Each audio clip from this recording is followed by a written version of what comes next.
Oi pessoal, sejam muito bem-vindos ao Obra Aberta. Eu sou a Ana e hoje nós vamos ter uma conversa sobre Sonhos de uma Noite de Verão, de William Shakespeare.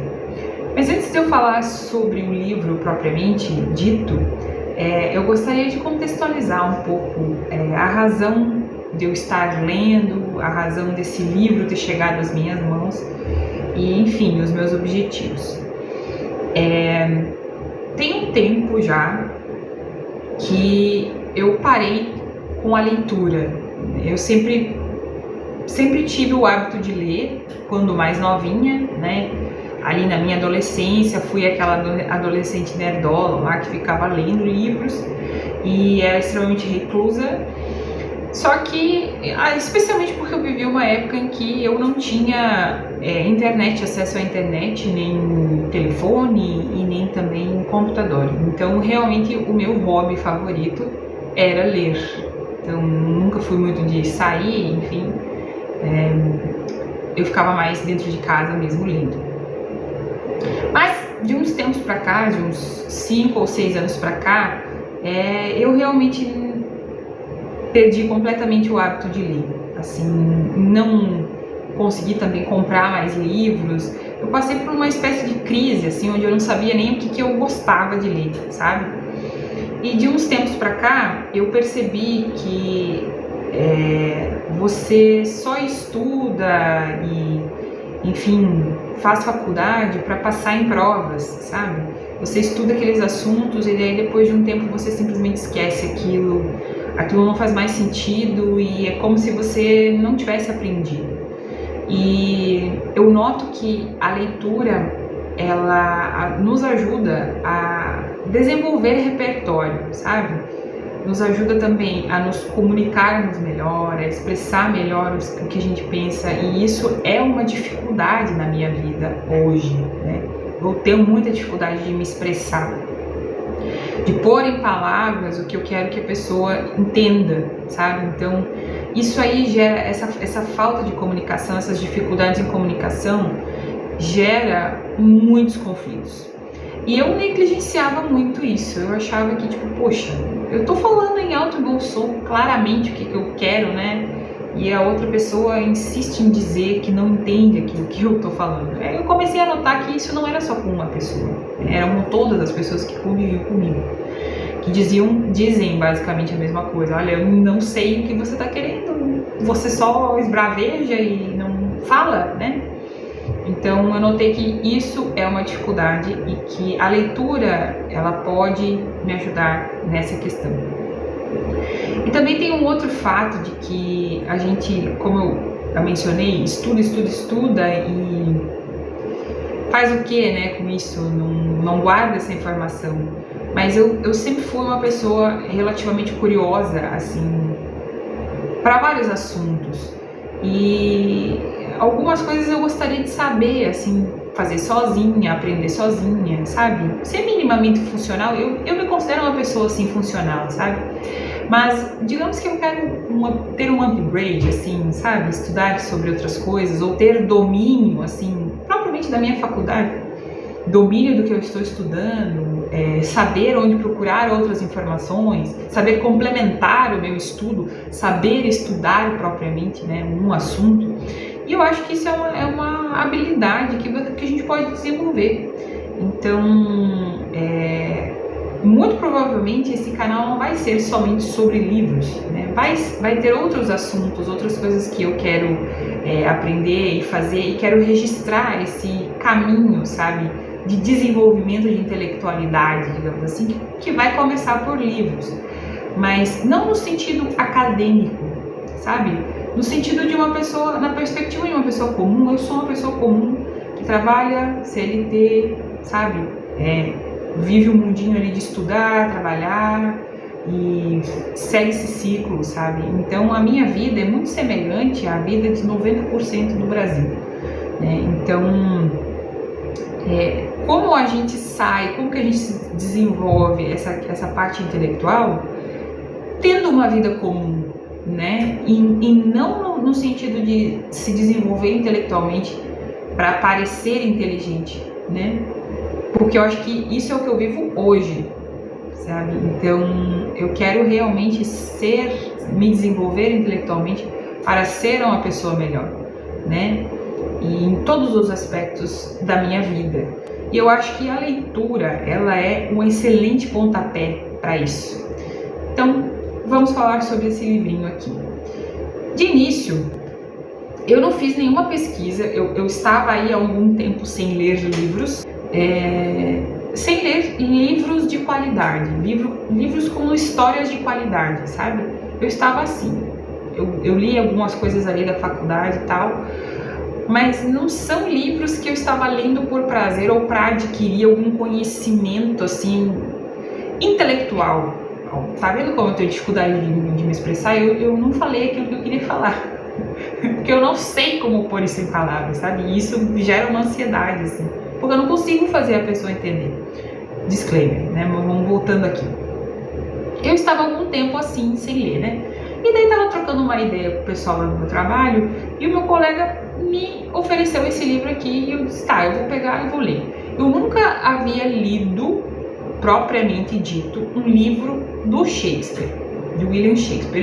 Eu sei quem ele é, eu sei que ele é um dramaturgo famoso, eu sei que ele já tem títulos aí de renome, como Romeu e Julieta, Hamlet, Otelo, que são histórias assim muito bem difundidas e utilizadas, inclusive, para estudo de cursos como direito, né? Porque existem questões ali bastante profundas, como justiça, a morte lá, traição, culpa, enfim. E eu sei que ele escreveu tragédias e comédias. Sonho de uma Noite de Verão é uma comédia. O que isso significa? Ele escrevia peças para teatro, digamos assim, peças para entretenimento. Então você vai ver muitas questões assim de entretenimento, né? Vão haver diálogos, vão haver situações ali engraçadas que são propriamente para apresentar, digamos assim. Então, dentro desse livro tem muito disso. Ele é uma comédia e ele tem diversos diálogos. Tá? O texto na íntegra, eu sei que ele é feito em versos, são versos, né? E aqui é prosa, é um texto corrido. Eu prefiro essa adaptação aqui, eu prefiro o texto descrito assim, corrido, né? Gente, é só a minha opinião, tá? Isso aqui tudo é só o que eu sei. Eu não fiz pesquisas profundas, inclusive depois, né, no final do vídeo eu vou deixar um card aqui, uma moça fazendo uma interpretação acadêmica do livro. Então ela vai trazer aspectos históricos em cima do livro, coisas que o Shakespeare se baseou para escrever. Mas a ideia aqui é trazer o ponto de vista de uma pessoa comum, que pegou o livro e resolveu ler, sabe? Não é trazer uma perspectiva acadêmica ou uma coisa assim de nossa, somos inteligentes porque nós lemos Shakespeare. Não, sabe? É uma pessoa que tem uma vida comum e que se deparou com um titã da literatura, sacou? É isso. Então, basicamente esse é o contexto do que eu sei sobre essa obra. Obviamente, depois que eu concluí, né, aí o que eu vou falar das minhas impressões, a história, enfim, né, fazer, digamos assim, uma espécie de fichamento sobre o livro. Depois, no pós a leitura, eu fui pesquisar algumas coisas, mas as minhas impressões, elas não foram subjugadas, digamos assim, elas não foram influenciadas por nenhuma pesquisa. Eu não sabia nada, eu só sabia que o cara era Shakespeare e que ele escrevia comédias e tragédias e que Romeu e Julieta, enfim. Acho que vocês entenderam, né? Então é isso, esse é o pano de fundo. Inicialmente esse livro começa com o casamento, com o planejamento do casamento da rainha Hipólita com o rei Teseu. Eles estão ali organizando, né, o casamento, e o casamento é uma espécie de baita festança, assim, que vai durar semanas ali a fio de festa. Então ela se passa, essa história se passa ali na Grécia Antiga, em Atenas. Então a gente tem também ali os nomes de alguns deuses gregos, eles propriamente, né, têm esses nomes. Então Shakespeare bebia um pouco ali da mitologia grega para poder escrever. Isso já é um ponto assim de admiração, porque eu também gosto de mitologia. Mas amém. Então eles estão ali planejando, né, o casamento, e daí tem toda a questão do anfitrião deles lá, é uma espécie de... não é anfitrião, ele é uma espécie de como é o nome? Enfim, ele planeja o casamento deles, né? Então ele tá todo atarefado, né? Tudo nessa questão de prova de comida, prova de tecidos, e nós vamos ter apresentação X, vamos procurar o pessoal para fazer um teatro X, para falar X aqui. E daí tudo ele leva pro rei e pra rainha, olha, vocês aprovam, vocês não aprovam, e ele fica constantemente esperando um elogio, sabe? Chega a ser chato, assim. Aí nesse meio tempo que eles estão nessa situação, chega um cara lá, o Egeu. O Egeu, ele é pai de uma moça chamada Hermia. E eles têm um costume, uma espécie de legislação, digamos assim, que diz que o pai pode escolher o pretendente da filha. É exatamente isso que acontece. Ele escolheu o pretendente da filha, que se chama Demétrio. Porém, todavia, entretanto, essa moça, que é filha dele, não quer se casar com esse rapaz. Ela simplesmente não gosta dele. E ela fala isso, olha, ele quer que eu me case com esse cara, mas eu não gosto dele, eu gosto de outro, o Lisandro. O livro, essa edição aqui, ela explica mais ou menos assim como eles se apaixonaram. Mas dá a entender, existe um quezinho ali de que esse Lisandro possivelmente era um mulherengo. O Demétrio fala isso, olha, você vai querer casar com esse cara já tentou traçar meia Atenas, entendeu?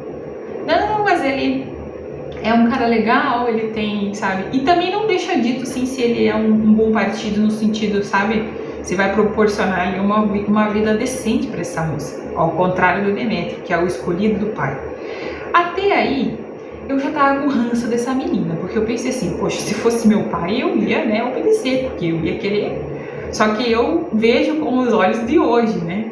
Ela é, digamos assim, uma adolescente. Então, ela está, de fato, sendo movida pelos sentimentos, pelo que ela sente. E ela sente que ela gosta, ela é apaixonada pelo Lisandro.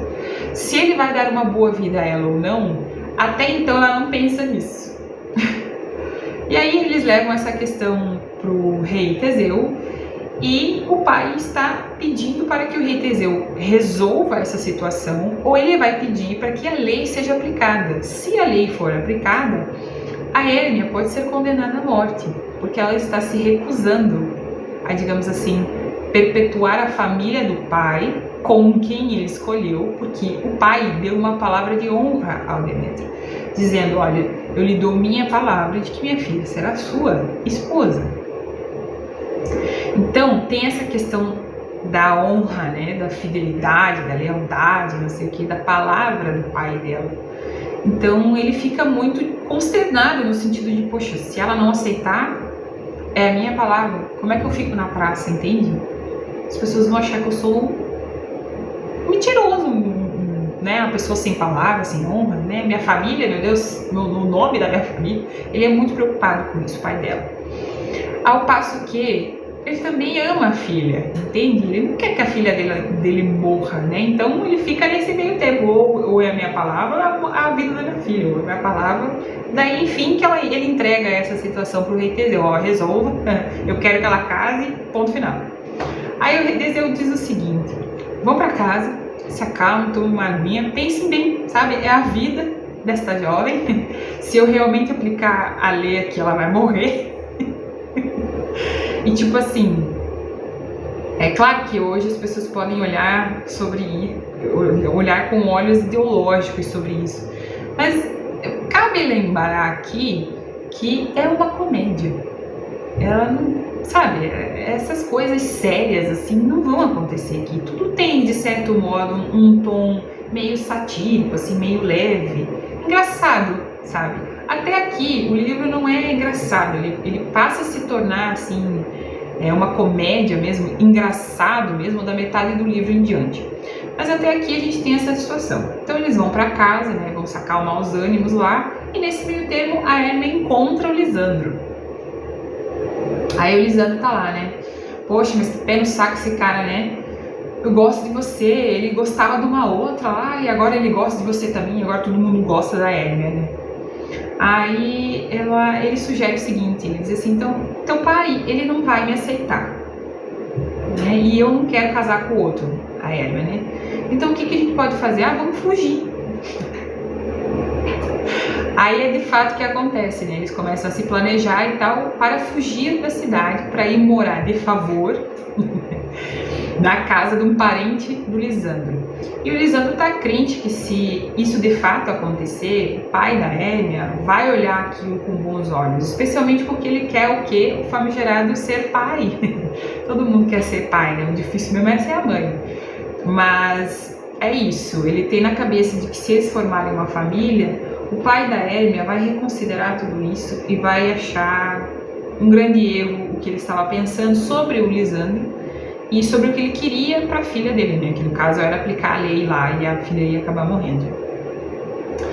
A Hermia aceita, então ele vai para casa, né? Fazer a trouxinha, a malinha dele lá, enfim, pegar o resto do dinheiro que ele tinha para eles poderem fugir e chegar na outra cidade lá e se casarem lá, né? Que daí não ia ter essa jurisdição, digamos assim, de Atenas nessa outra cidade para onde eles iam. Então eles poderiam se casar livremente sem a concepção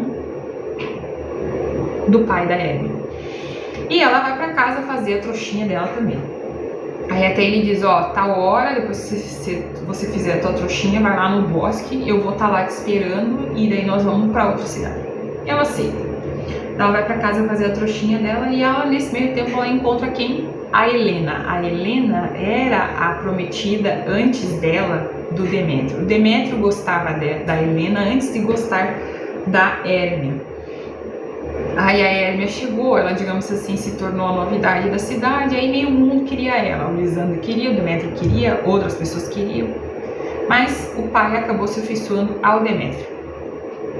Então, as duas se encontram ali e começam a conversar e a Hermia solta, né? Poxa, eu vou fugir, né? Eu não vou ficar aqui na cidade, eu não quero me casar com o Demétrio, isso é uma coisa do meu pai, e eu não quero, não amo, não vou conseguir viver em paz com esse homem se eu aceitar isso. E a amiga, e eu vi que em algumas traduções, algumas edições,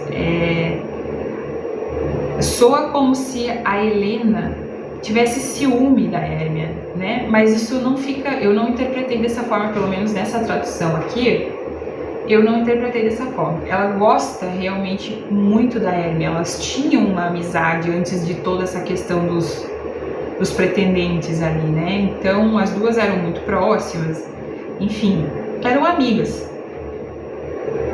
E nesse meio tempo ela acaba dizendo, olha, eu vou fugir e tal, não vou ficar aqui, essa é a tua chance de ficar com o Demétrio, de fazer ele voltar a gostar de você. E ela fica com isso na cabeça, mas para todos os efeitos, a amizade dela vem antes do que ela sente pelo Demétrio. Então a Hermia vai para casa, depois vai para o bosque e a Helena encontra o Demétrio e fala isso. Olha, a Hermia está planejando fugir dessa cidade com o Lisandro. Vai atrás dela, porque eu tô achando perigoso. Ela realmente estava achando perigoso essa questão dela fugir, porque ela podia sofrer com essa questão do pai querer dar cabo da vida dela. Ele poderia, muito entre aspas, se ela fizesse isso. Então seria uma loucura, é realmente uma loucura fazer o que ela quer fazer, né, de fugir. Ela nem conhece direito o rapaz, né, ele também não tem aí um planejamento, digamos assim, de como pode ser esse casamento, como que eles vão viver, né, a gente não vive só de amor, né. E ela acaba se preocupando com isso e fala isso pro Demétrio. O Demétrio enlouquece e vai atrás dos dois. Então esse é o primeiro ato, digamos assim, do livro, né? Aí vamos para um segundo ato, que é de fato dentro do bosque. Nesse meio tempo que os dois aí estão se procurando dentro do bosque para fugir, a gente tem um grupo de artesãos, tecelões, marceneiros ali da cidade, se juntando para ensaiar, enfim, firmar os diálogos, ali, os ensaios de uma peça que eles pretendem apresentar no casamento do rei. Por quê? Esses casamentos, eles são casamentos assim que duram dias a fio de festas, né? E sempre tem uma apresentação aqui ou outra para entretenimento das pessoas, e é exatamente isso que está acontecendo. Eles vão sortear aí o nome da peça para que essas pessoas vão lá e se apresentem e ganhem alguma coisa, enfim, dinheiro. Só que nesse caso em específico, esses artesãos, eles têm uma admiração pelo rei. Então, eles estão fazendo todos esses preparativos de apresentar, enfim, a peça, com uma questão assim, como se fosse uma honraria, sabe? Não é uma coisa assim, nós vamos apresentar para ganhar dinheiro, ganhar alguma coisa assim, não. Eles têm em mente que eles vão apresentar a melhor peça que já foi apresentada, sabe? Eles vão ganhar o prestígio do rei, eles não querem o dinheiro, eles querem o prestígio do rei, sabe? Eles querem entrar para a história, sabe? Nossa apresentação vai ser lembrada pelas próximas gerações, não sei o que. Eles falam isso ao longo ali da organização deles, né? E eles vão apresentar uma peça que é um mito, né, grego, que é do Píramo e da Tisbe. Os dois, enfim, são um casal que, enfim, tentam desenvolver um romance, mas eles são proibidos, digamos assim. As famílias são rivais, então eles não podem, digamos assim, se encontrar, se ver como um casal, enfim. Então, o que eles fazem para, digamos assim, sanar esse desejo, esse amor, essa paixão um pelo outro? Eles trocam palavras por um muro. Essa é essencialmente a história desse mito. Então, o que acontece? Tem um momento lá que eles estão naquela situação de definir, né, como que eles vão representar certas coisas, porque eles não querem que a plateia fique assustada, ou que as pessoas saiam, né, no meio da peça porque estão se sentindo mal, ou algo do gênero, porque a história do Píramo e da Tisbe é uma tragédia, é uma coisa ruim, tem mortes e tudo mais, como eu mencionei. Então tem um momento, assim, que eles querem, digamos assim, que o título da peça diga tudo por si só, digamos assim, do que o espectador vai assistir. Dê uma noção, digamos assim, do que o espectador vai assistir já no título. E aí tem um diálogo que eu acho relativamente engraçado, que vai muito ao encontro da essência, né, do que eu comentei no início do vídeo, né, na minha introdução. Que muitas vezes essa questão do vocabulário, ela dita muita coisa, né? Então, muitas vezes você quer dizer uma coisa, mas se você não tem muito conhecimento de linguagem ou vocabulário, muitas vezes você não vai saber se expressar, que é exatamente o que acontece aqui, que é exatamente o que acontece comigo. Então, eu tomei nota desse diálogo, porque eu achei bem interessante, achei engraçado. E a partir daqui, realmente, o livro começa a ficar bastante engraçado. Eles estão lá tentando definir, né, o título da peça, para que a pessoa que vai assistir, né, possa saber já onde ela está, o que ela vai assistir, né? Então, eles estão ali trocando ideia. Aí tem o mestre Cunhas, que é, digamos assim, o chefe ali, que está coordenando esse ensaio. Ele diz o seguinte: eu tenho aqui a peça escrita com o título A Tragédia de Píramo e Tisbe, informou o mestre Cunhas, mostrando um rolo de couro curtido. Só isso? Escandalizou-se Fundilhos. Não. Com esse título, ninguém vai perceber o montante total de sofrimento que mostraremos. Tragédia é coisa de rotina nessa demanda teatral. Precisamos de algo mais estupendo. E se for a mais que infeliz tragédia de Píramo e Tisbe, sugeriu Flautas. Os outros gostaram. Melhor, concordou Fundilhos. Cai bem no ouvido e prepara o coração para ser devidamente retalhado. Ainda assim, queria uma palavra mais impressionante. uma coisa fora do normal. Infeliz é muito normal, todo mundo é meio infeliz. Queria uma coisa diferente. Bem, disse Mestre Cunhas, outro dia estava fazendo um reparo no palácio e 2 nobres passaram por mim falando aqueles termos que a gente quase não usa. E um disse para o outro, nunca vi nada mais enfadonho em toda a minha vida. E eu fiquei pensando, o que será uma coisa enfadonha? Estupendo, Mestre Cunhas, muito bem observado, exclamou Fudílios feliz. Tampouco eu sei o que significa esse termo misterioso, mas se os nobres falaram para eles vamos representar, talvez seja bom falar lá naquela língua enrolada deles. E se o tal nobre disse que nunca viu nada tão enfadonho na vida dele, isso deve ser algo muito grande e admirável. É menos comum do que simplesmente infeliz. Poderia ficar assim, a mais que enfadonha a tragédia de Píramo e Tisbe. O que acham? Então, assim, é claro que eles não sabem o significado da palavra, mas eles estão, de certo modo, intitulando a própria peça deles como a coisa mais chata do mundo. Porque enfadonho quer dizer isso. Então, essa questão de comunicação vem ao encontro aqui também, né? Quando você não sabe muito bem se expressar, você está querendo dizer uma coisa, mas depender das palavras que você usa, enfim, do tom de voz que você usa, você acaba transmitindo outra coisa. Ou seja, eles vão entrar para a história, né, do casamento da rainha e do rei lá, como a coisa mais chata que alguém pode ver. E eles não estão se dando conta disso. É óbvio que eles são pessoas comuns, e ele falou que foi um nobre que disse isso e tudo mais. Só que é exatamente isso, né? Quando você não entende muito bem o significado de algumas palavras. E, pois bem, eles seguem nessa definição ali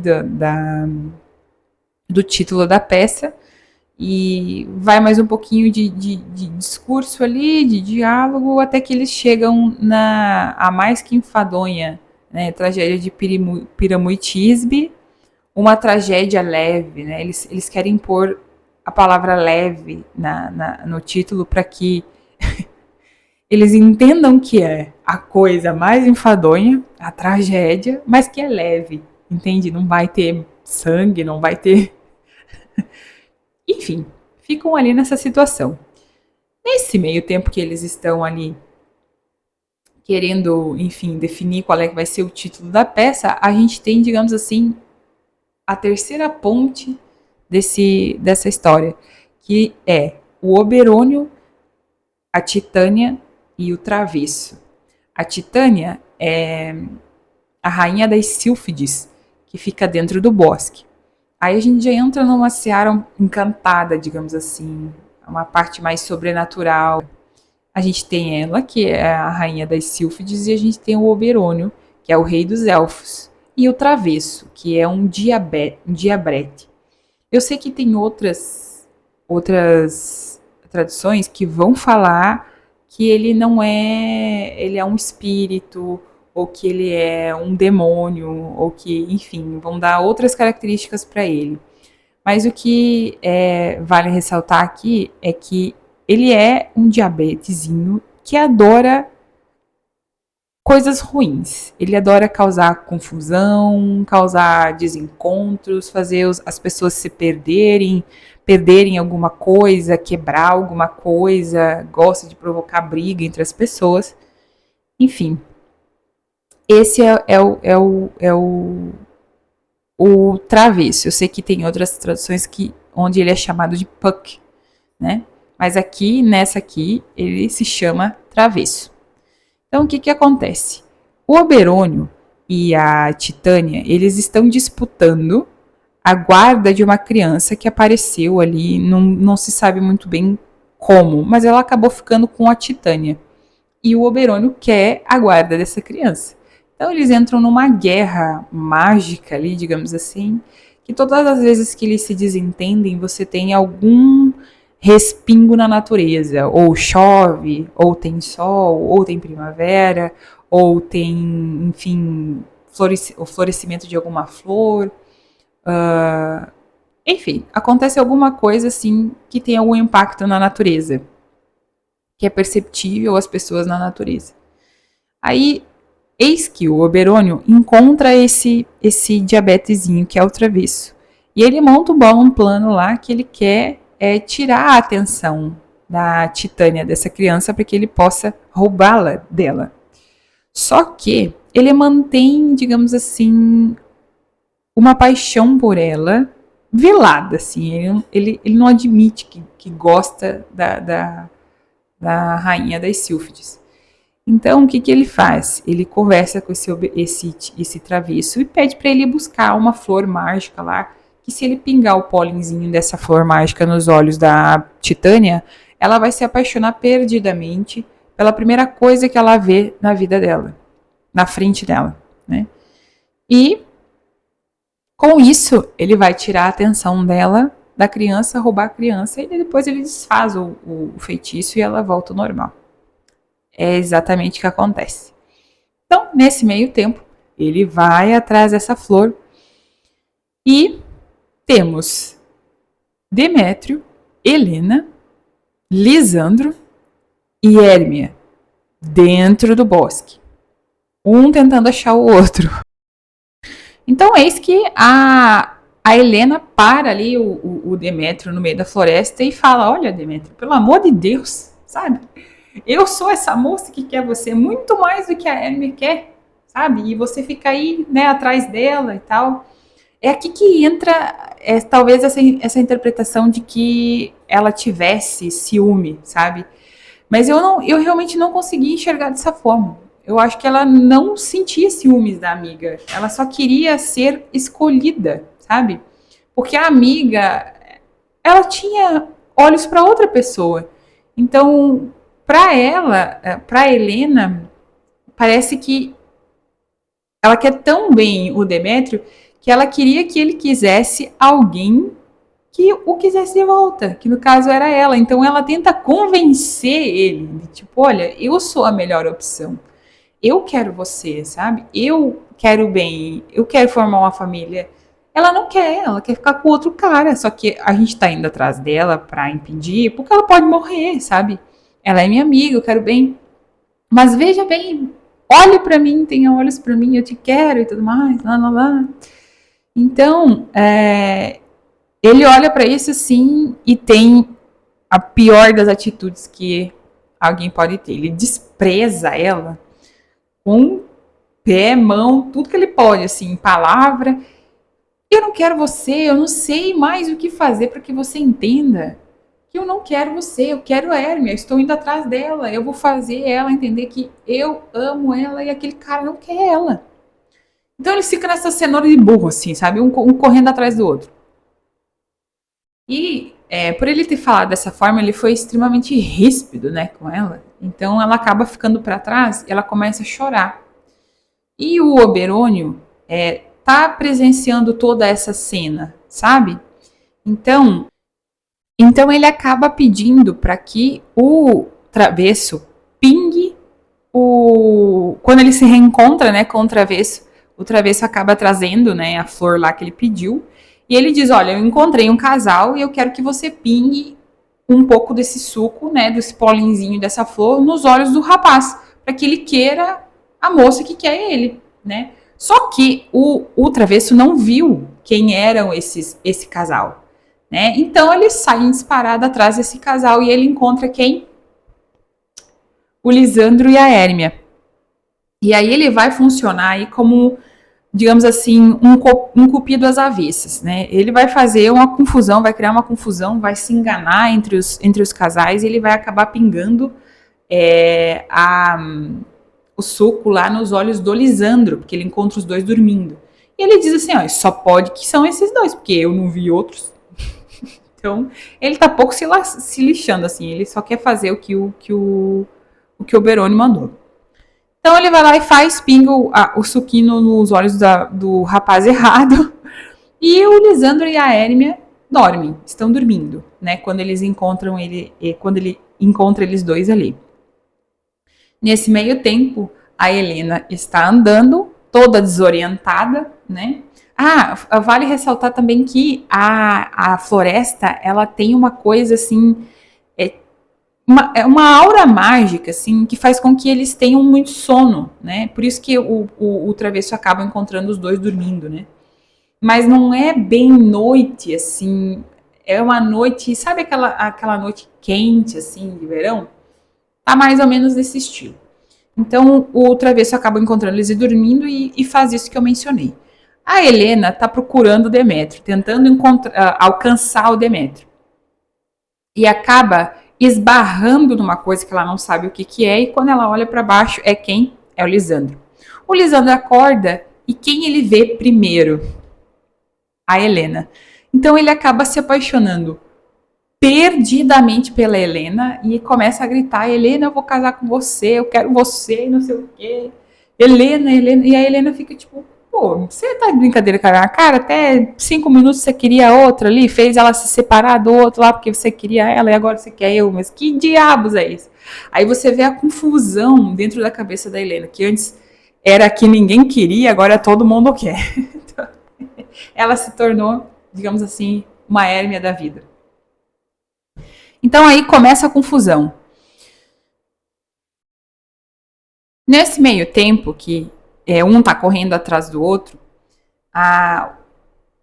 o travesso acaba encontrando aquele grupo, né, de tecelões e artesãos que está treinando, né, fazendo um ensaio para poder apresentar para o rei, né, uma peça.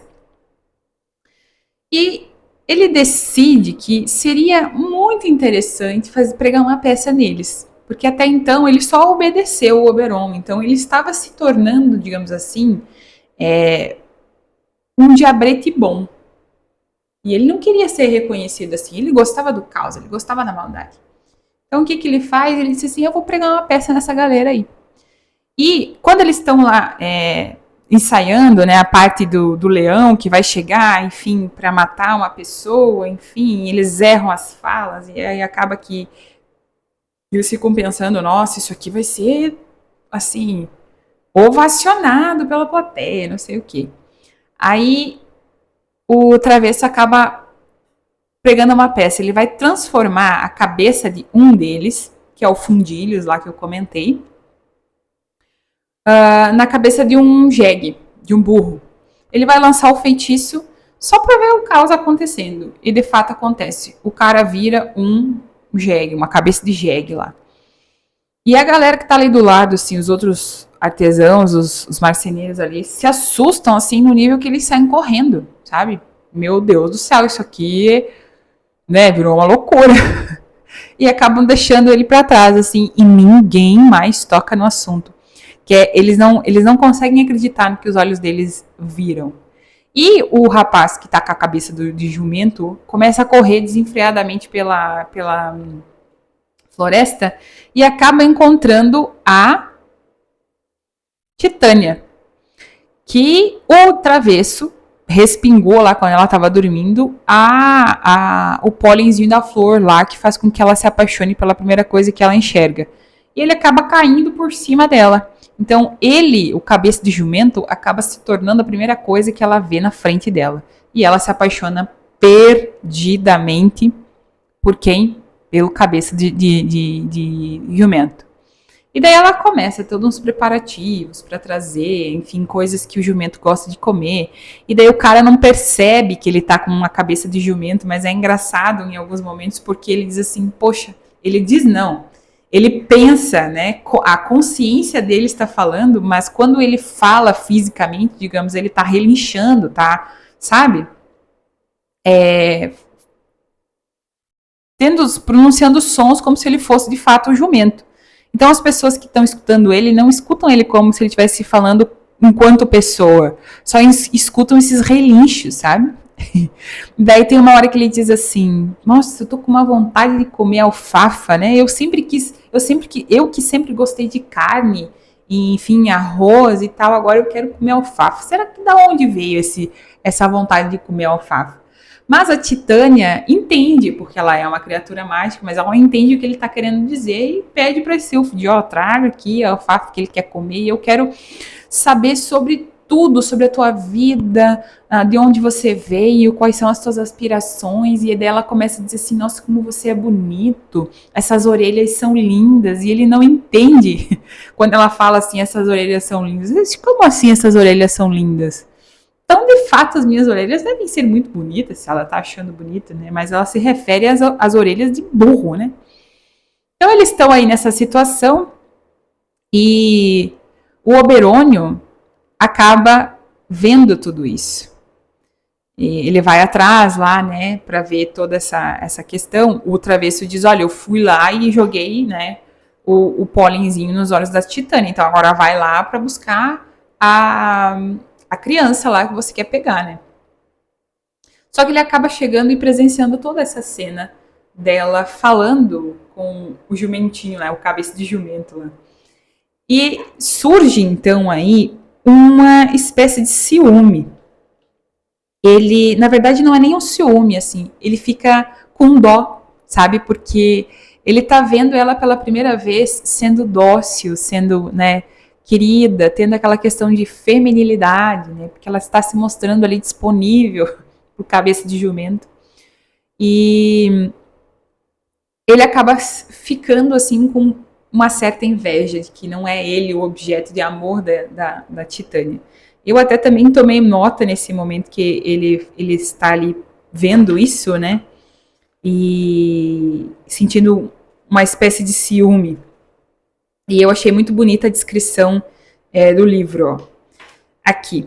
Ao mesmo tempo, ver Titânia apaixonada fez com que ele se apaixonasse novamente por ela. Mesmo que não o amasse como amava agora a criatura híbrida, saber que dentro dela existia aquela luminosidade toda, aquela capacidade de entrega, aquela doação generosa, abriu no seu peito uma nova visão da rainha das fadas. Ou reavivou uma antiga. Não sabia bem. De qualquer forma, o sentimento parecia novo, brotado naquele momento. Então ele decide né, ficar ali um minutinho olhando e vai lá e resgata a criança. E nesse meio tempo, ele resolve desfazer o feitiço. Ele resgata a criança e resolve desfazer o feitiço. Nesse meio tempo, ele volta para conversar com o Puck e tudo mais, e ele vê toda aquela situação do Lisandro correndo atrás da Helena. E daí o Puck tá ali se rachando de rir, né? Tipo, ele fez aquilo que o Oberônio mandou. E o Oberônio vê tudo aquilo e diz, poxa, você não era esse o rapaz que eu tinha dito que era para você pingar, né, o pozinho. E ele disse, mas como não? Era o único casal que tinha na floresta. Se tinha mais um, eu não sabia, né? E ele acaba, o Oberônio acaba, até, tem mais uma situação que é bem engraçada, que daí eles vão corrigir essa situação, né? Que tanto agora o Demétrio tá apaixonado pela Helena, quanto o Lisandro tá apaixonado pela Helena, então eles começam um embate ali, eles resolvem brigar pelo coração da Helena. E a Hermia não tá entendendo nada e resolve brigar com a Helena porque o outro tá querendo ela e ela não entendeu bem o que foi que aconteceu, que a amiga tá roubando os dois caras que ela gostava. Ela gostava, melhor dizendo. E aí tem uma situação que eu achei bem engraçada também, que é o Oberônio, né, tentando consertar essa situação e conversando com o Travesso. Aí eles estão naquele diálogo entre os dois ali para consertar, né, a situação e fazer com que cada qual se apaixone pelo certo, pelo par certo. Aí acontece o seguinte, ó, Oberônio e Travesso se aproximam de Demétrio. O elfo estava chateado com a confusão. Está vendo só o que dá fazer um trabalho de má vontade? Preciso remediar isso. Era esse o rapaz que eu queria que você conjurasse para outra moça. Isso ele se referindo ao Demétrio, não ao Lisandro, que foi quem o Travesso errou, né? A jogar o pólenzinho. Era esse o rapaz que eu queria que você conjurasse para outra moça. Eu disse, mestre Oberônio, foi uma confusão tremenda. Eu não tive intenção nenhuma, nenhuminha. Então vá atrás da moça, a outra. Não essa que saiu daqui agora. Vá atrás dela e a traga aqui. Vou fazer com que se apaixone por ela. Vá. Sim, sim, sim, sim. É pra já. Sabe quando você diz assim... no próximo sábado, sem ser esse o outro? Foi mais ou menos assim, quando eu li pela primeira vez, eu pensei, não é essa, sabe? Sem ser essa, a outra. Eu achei engraçado. Então ele vai atrás da Hérmia, ou melhor, ele vai atrás da Helena, faz com que ela volte, né? E ele desfaz o feitiço do Lisandro e faz com que ele se apaixone pela Hérmia.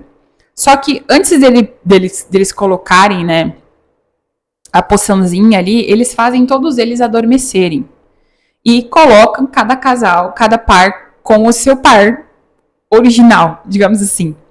E aí ele vem e joga o pólenzinho, e aí o Lisandro, a primeira pessoa que o Lisandro vê é a Hérmia, meu Deus, gente. E a primeira pessoa que o Demétrio vê é a Helena, mas ele não desfez o feitiço, ele já estava apaixonado por ela inicialmente. Nessa confusão, o Travesso também acaba tirando o feitiço do Jumentinho, que volta a ser o Fundilhos, que ele tá lá na floresta, enfim, tá todo mundo na floresta, acordando, assim, e eles não estão entendendo nada do que tá acontecendo, assim, e todos eles ficam tipo, caramba, eu acho que a gente teve o mesmo sonho, sabe? Que foi toda essa confusão. E acaba chegando ali a tropa lá do pessoal do rei, enfim, chega o rei, a rainha, chega o senhor Egeu, chega também o anfitrião lá, e todo mundo tava atrás da Hérmia e do Lisandro, e quando eles chegam, o Demétrio diz, né, acaba que o Egeu vai tirar uma satisfação, né, com o Demétrio, e o Demétrio diz, olha, eu realmente não sei o que aconteceu aqui, eu só sei que agora eu amo a Helena e eu vou deixar a Hérmia pro Lisandro. Ai, gente. Eles ficam tipo, olha, eu não sei o que aconteceu, sabe? Mas eu acordei apaixonado por essa criatura e eu não quero mais aquela lá, sabe? E nesse pano de fundo, assim, assistindo tudo isso, né, tem o Travesso e o Oberônio, tipo, esses humanos, sabe? Que gente louca. Findada essa história dos dois casais, a gente vai então para finalmente o casamento do Teseu e da Hipólita. Gente, são vários nomes.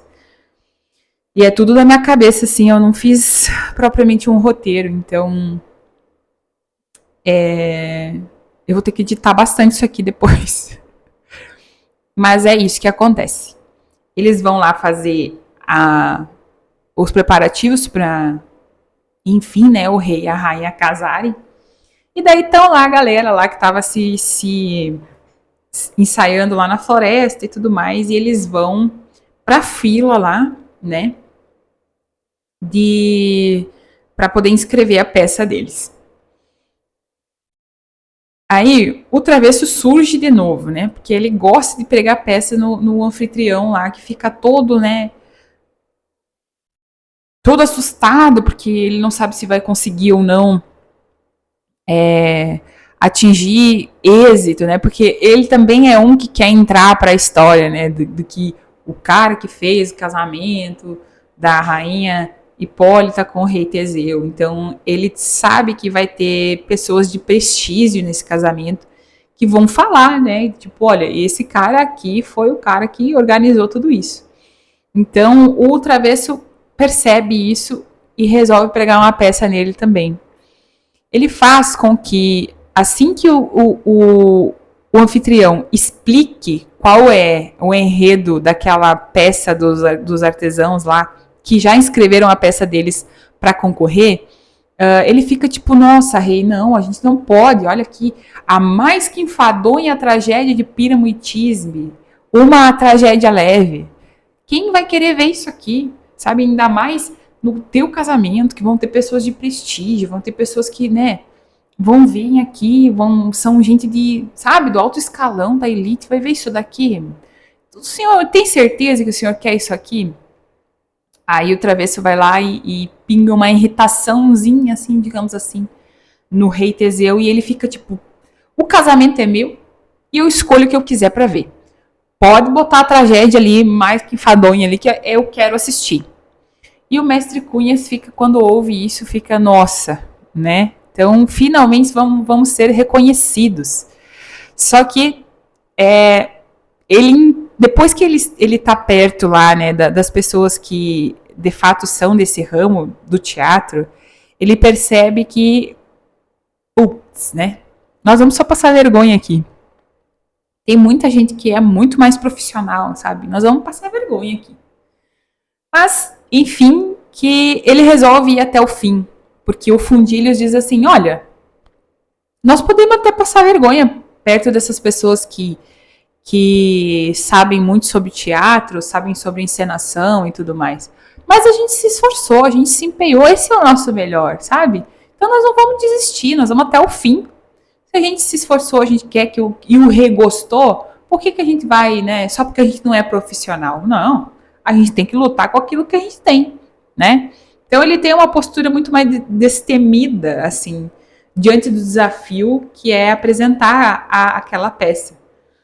Então eles vão apresentar a peça e chega o grande dia de apresentar a peça.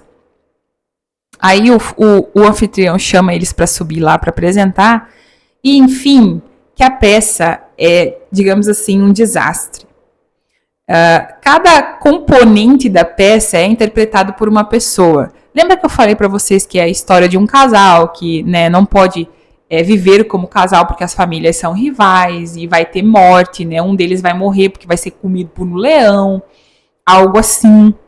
E cada componente, inclusive, e eles, ou melhor, eles se falam por um muro, né? Falam juras de amor por um muro e tudo mais. Cada componente dessa história é uma pessoa, inclusive o muro, né? Então chega um dado momento da peça lá, inclusive a Tisbe é uma mulher, é interpretada por um homem, então é tudo num tom muito satírico, assim. E chega um dado momento que o Píramo vai morrer lá, engolido pelo leão, e o leão é interpretado por duas pessoas. Uma é a parte de trás do leão e a outra é a parte da frente. E aí eles acabam errando a vestimenta e o que era para ser da parte de trás vira a parte da frente e vice-versa.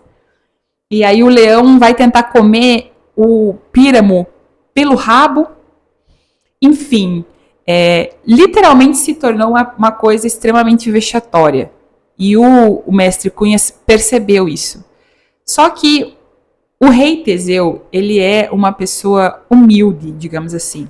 Ele é um rei querido por toda a Atenas. Então, ele percebe que a essência dessa peça, né, que foram pessoas um pouco comuns, ali, um pouco humildes, que estavam tentando obter o prestígio do rei, de serem pessoas lembradas pelo esforço que elas tiveram para entreter o rei.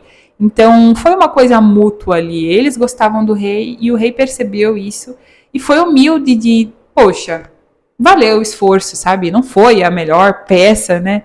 Foi a peça mais enfadonha, mas, poxa, a intenção deles foi muito boa.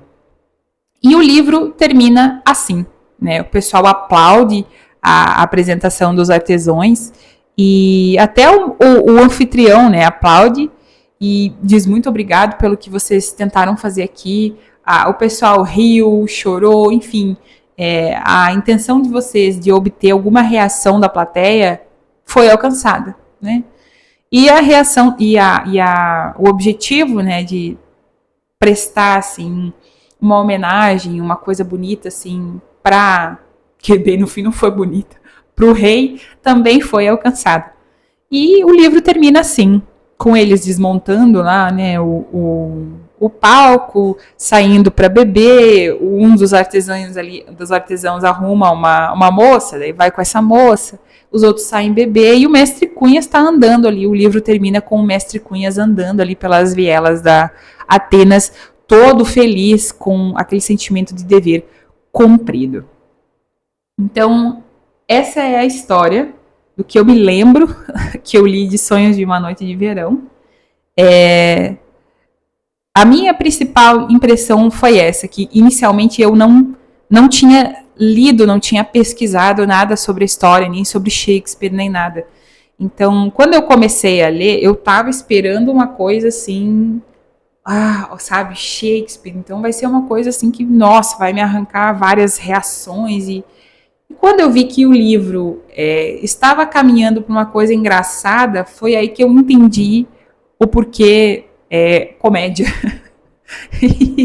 e foi bem interessante que a ficha foi caindo assim à medida que eu ia lendo o livro.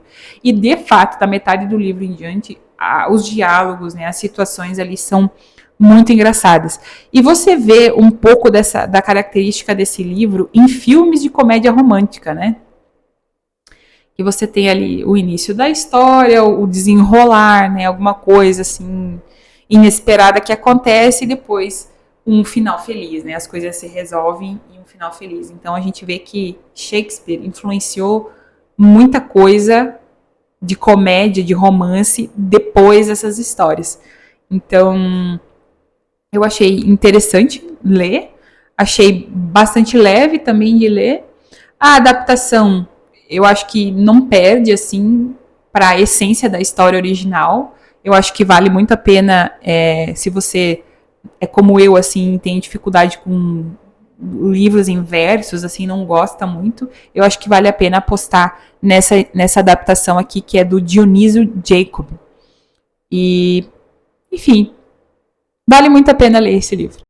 Então, por se tratar do meu primeiro episódio, né, do episódio piloto, digamos assim, me contem aí nos comentários, curtam se vocês realmente gostarem, né, do que eu tentei explicar, levem em consideração que existe, né, essa questão do desenvolvimento, né, eu estava um tempinho parada, assim, então tem coisas assim que eu estou um pouco enferrujada, eu não consigo interpretar muito bem, nem lembrar muito bem, mas a tendência é que isso vá se desenvolvendo e vá melhorando com a medida que eu vou adquirindo novos títulos, lendo novos títulos. Então aguardem aí os próximos vídeos que eu vou postar, que provavelmente também não vai ser com uma certa frequência, porque é justamente isso que eu quero mostrar. A vida de uma pessoa comum. Eu sou CLT, nem sempre eu tenho tempo, mas eu quero firmar esse compromisso de mostrar a evolução com a leitura, com outros assuntos que vierem, que eu estiver tentando aprender, pode ser até coisas da minha faculdade, eu não sei. Se vocês tiverem sugestões, podem deixar essas sugestões nos comentários. Se vocês tiverem críticas também ao meu primeiro vídeo, relevem um pouco, mas podem comentar também. Muito obrigado por ter me acompanhado até aqui. Eu sei que esse vídeo ficou um pouco longo, mas eu quero lembrar disso com carinho, sabe? Então é isso.